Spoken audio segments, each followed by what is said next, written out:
André Laurent, bonjour et un grand merci de vous être déplacé pour venir ici au Phénix où on enregistre des émissions pour Radio Gaga. Je rappelle que vous êtes un chef d'entreprise qui était très important sur le département de la Loire. Vous avez présidé aussi une chambre consulaire, la chambre de commerce, avant les fusions avec Lyon et Roanne. Et puis aussi, c'est l'actualité sportive. Hein. Vous avez été longtemps, pendant une décennie, président de l'association sportive de Saint-Étienne. On va peut-être commencer par là. Comment vous avez vécu cette saison qui a été quand même assez bizarre, qui a commencé très très mal. Puis il y a eu ce qu'on appelle une remontada en sport et pas seulement en sport.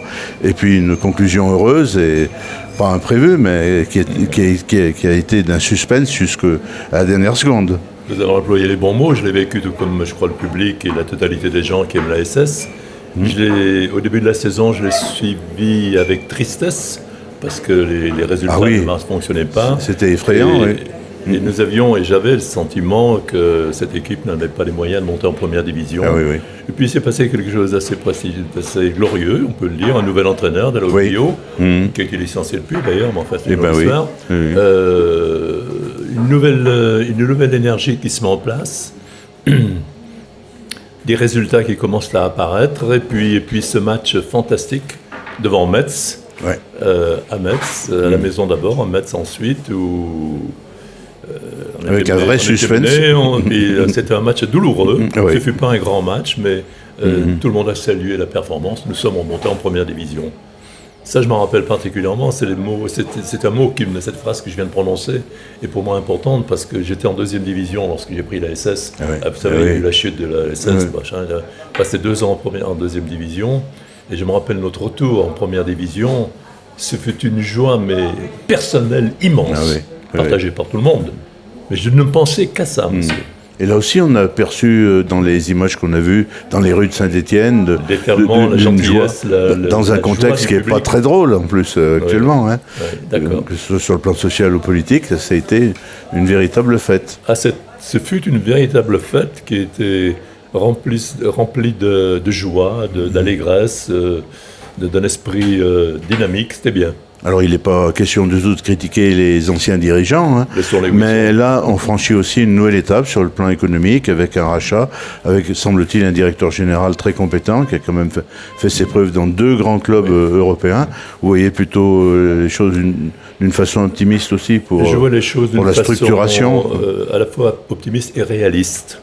C'est-à-dire que la qualité du management, la qualité des dirigeants, la qualité du travail effectué se retrouvera, c'est les conséquences sur le terrain. Voilà, si l'équipe se porte bien, si le public adhère, si les résultats suivent, que nous restions, le premier objectif, c'est de rester en première division. Si nous restons en première division, la première, la deuxième année, il faut qu'un club de deuxième division, le danger, c'est qu'il s'inscrit peu à peu dans un esprit deuxième division. Pour rester en première division, pour avoir de bons résultats dans le football, il faut être une équipe de première division. S'installer en première division avec une philosophie, une culture, un comportement de première division. Donc la première année, il ne faut pas être trop exigeant. Il faut souhaiter qu'ils finissent 14e, 15e, même 17e, qu'importe, rester en première division. Et après, on progresse. C'est ce que j'ai tenté de faire. Est-ce qu'il y a un atout important qui est celui du public? Parce que là, on a battu tous les records du public pour un club de Division 2. Quoi. Là, j'ai connu cela ici, dans la période en 85, quand nous sommes remontés. Il y avait de la part du public une attente, un espoir, une espérance. Remonter en première division. Vous vous souvenez d'ailleurs, et tout le monde s'en souvient, des rencontres que nous avons eues devant le Puy. Le Puy, nous étions en deuxième division, le Puy était premier, on était deuxième. Et le président du Puy, qui s'appelait Chaise, je ne sais pas si ça vous parle. Un petit peu, oui. Disait, moi, il n'y a qu'une ambition, c'est finir devant Saint-Étienne. Le lendemain, je répondais, il ne pourra pas, nous serons premiers. Enfin, il y avait une espèce de joute orale, et à la sortie, le public a suivi d'une façon merveilleuse.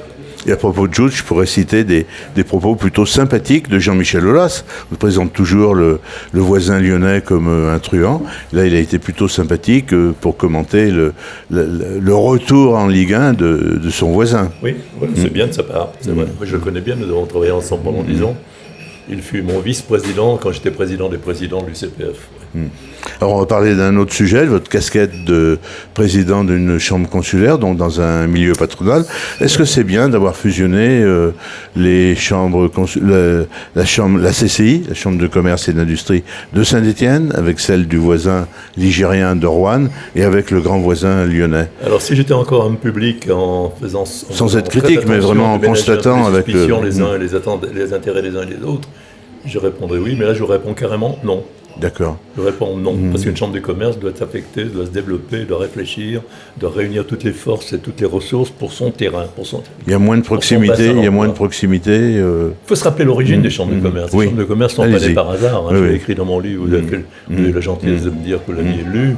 Les chambres de commerce sont nées sous Henri IV, où un président de la chambre, la France, était, après toutes les guerres qui avaient décimé un peu l'économie du pays. Le pays était ruiné, le roi demanda à un de ses ministres « Comment fait-on pour gagner de l'argent ?»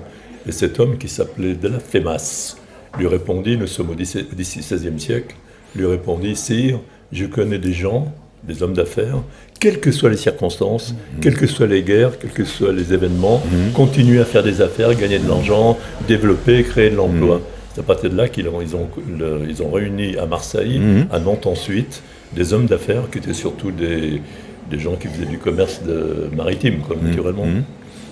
On réunit des hommes d'affaires qui ont mis leur expérience, leur talent, leurs ressources, leurs idées au service de leur territoire. Et c'est dans cet esprit, moi, que j'ai accepté d'être pendant 10 ans président de chambre de commerce et d'industrie de Saint-Étienne pour valoriser mon territoire, mon bassin d'emploi, faire valoir et faire connaître et faire grandir les entreprises du service, de l'industrie, du commerce de ma région. Alors, je ne suis pas un journaliste économique, j'ai l'impression qu'on parle quand même beaucoup moins des organismes consulaires qu'avant, on a l'impression qu'elles sont moins présentes, moins... Bien sûr, les organismes consulaires, on n'a jamais trop compris. Je me parle de monsieur qui en face de nous, qui est un homme politique reconnu, remarquable, et qui est en charge de l'économie d'une partie de notre territoire. Les chambres de commerce, il y a eu un mélange considérable. Les chambres de commerce, c'était un creuset d'expérience, de savoir-faire, de connaissances, mais qui n'a pas les moyens financiers pour réaliser. Et la bonne harmonie, c'était d'avoir des gens, j'en ai fait partie, dans une chambre de commerce qui lance des idées, qui prépare des projets, des tremplins, des pistes et tout le bazar, le transmettre aux politiques, qui ont en charge, qui ont les moyens pour les réaliser. Seulement, je le dis avec beaucoup de respect, en particulier à votre égard, j'ai vu beaucoup d'hommes politiques qui suivaient les projets quand ça arrangeait leur future élection, mais quand ça ne les arrangeait pas, ils étaient absents. Général qui passait en premier. Je ne fais pas une critique, j'ai fait un constat, et je l'ai écrit d'ailleurs. Quelques mots aussi sur l'entreprise.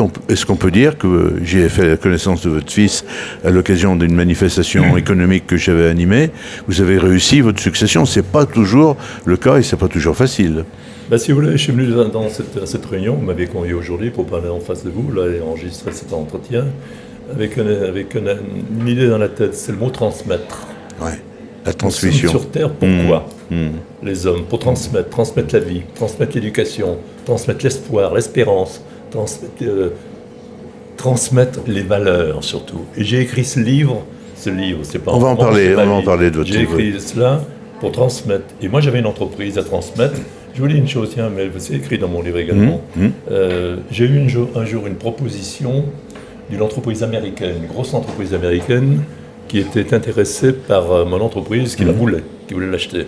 J'ai reçu donc des avocats qui parlaient français, qui sont venus me rendre visite, et ils m'ont fait une proposition énorme.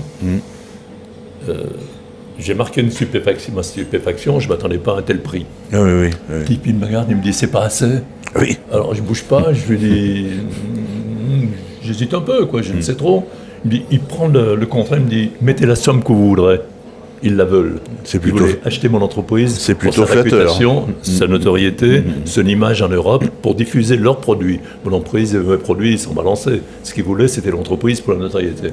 J'ai fait venir mon fils, Jean-Jacques. Voilà, nous sommes en phase d'une décision. Qu'est-ce qu'on fait? On prend de l'argent ou on continue? Il me regarde et il me dit, papa, il a la saga familiale. Et bonsoir, il va partir. Je suis passé à côté de la fortune. Et je ne l'ai jamais regretté, parce que j'ai transmis à mon fils. Je parle trop, non, peut-être. Non. Alors, on va quand même terminer en parlant de votre ouvrage, Début à ma vie. Alors, le contexte, c'était le confinement. Et finalement, comme vous ne pouvez pas faire de golf, vous êtes quelqu'un de très actif, mais vous êtes calé derrière votre ordinateur. Puis finalement, ça vous a passionné d'écrire ce livre. Vous avez raison de l'évoquer. Là aussi, il y avait une volonté de transmission. Ce fut une découverte, un enchantement, un ravissement. Je ne pensais pas qu'écrire pouvait procurer autant de plaisir. Ça vous manque presque aujourd'hui. Et c'est un peu, je veux dire. Oui. Je cherche un peu dans ma tête ce que je pourrais... Enfin, qu'importe, j'ai écrit ce livre, je ne l'ai pas écrit pour le publier. D'abord, la première chose que je veux dire, je l'ai écrit, la première chose, c'est dans le cadre de la transmission. Oui, c'est ça. C'est laisser un message, laisser des valeurs sur le que sont transmis. À mon âge maintenant, donc j'ai 10 petits-enfants, je sais où je suis dans la vie. C'est transmettre des valeurs d'une période qui n'est plus la même. L'évolution numérique, technologique, intelligence artificielle est arrivée. Je ne suis pas contre le progrès, il faut accompagner le progrès. Mais si le progrès perd les valeurs, alors là, je crois qu'on va, on va dans le trou. Voilà. Donc mon livre était de rappeler que le progrès était de souligner que le progrès, il faut l'accepter et l'accompagner. Il faut garder les valeurs qui s'appellent dignité, honnêteté, tolérance, tempérance, respect des autres, civisme, enfin tout cela. Et ça vous a fait du bien d'écrire ce livre aussi? Ça m'a fait beaucoup de bien. C'était une période intéressante d'écrire, apaisante, revisiter sa vie, revisiter le parcours. Et en fait, le jour où j'ai présenté mon livre, je crois que vous étiez là d'ailleurs, il y avait tout un aéropage qui m'accompagnait, d'anciens footeux, d'anciens de la chambre de commerce, des cadres, des ouvriers de mon usine, des amis qui étaient là, il y avait 200 personnes qui m'entouraient. Et je leur ai dit ces mots, je leur ai dit, je crois que je l'ai écrit, vous étiez avec moi. J'ai pas de regret d'avoir... Je retrouvais vos sourires, je retrouvais vos regards, j'entendais vos mots, je percevais votre présence, la chaleur et la on ne peut pas tricher là-dessus, on le voit bien à votre visage. Et ils l'ont tous ressenti, et moi le premier, bien sûr. Et pas de regret d'avoir pris un éditeur que je vais nommer, puisqu'on ne l'a pas encore fait, Abatos, qui est un éditeur local. Écoutez, ça s'est fait localement. J'avais écrit ça pour mes petits-enfants, comme je le disais. Il y avait 600 pages de départ. C'était pas un livre, c'était un récit. J'écrivais. Et puis c'est tombé entre les mains d'un ami qui l'a soumis à l'éditeur. Et je voulais faire une vingtaine de pages, une vingtaine de feuillets, de 600 pages, pour les petits-enfants, en leur disant voilà ce que je vous laisse en témoignage d'une autre vie.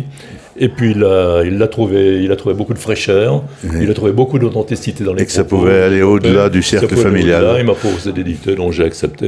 Et il a fallu tout recommencer, parce qu'entre un récit et un livre, il faut tout remettre en route. Merci beaucoup, André Laurent, de vous être déplacé à Radio Gaga au Phénix à Saint-Chamond pour nous faire partager votre enthousiasme. Vous avez toujours beaucoup d'énergie et on le perçoit. J'essaie de la préserver. J'y parviens assez bien d'ailleurs parce que je vais faire une compétition de golf. Maintenant, je suis attendu à midi à Craintilleux. Très bien. Bonne journée, merci de votre accueil. Merci beaucoup.